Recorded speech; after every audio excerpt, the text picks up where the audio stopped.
Assalamualaikum. Okey. Ini moisturizer yang sis selalu pakai untuk hilangkan jerawat dan sebagainya. Okey, jom kita tengok dalamnya. Okey. Korang kalau nak beli, boleh beli jenama Alia. Okey, sebab moisturizernya bagus.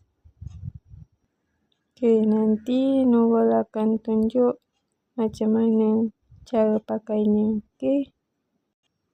Okey, cara pakainya senang je. Pagi dengan malam.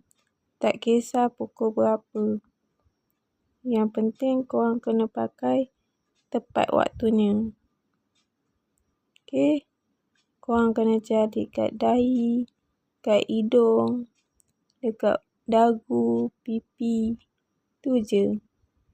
Lepas tu sapu-sapu bagi rata. Okey. Itu je nak bagi tahu. Korang boleh like, komen, subscribe dan tekan lonceng Sis Nurul. Assalamualaikum.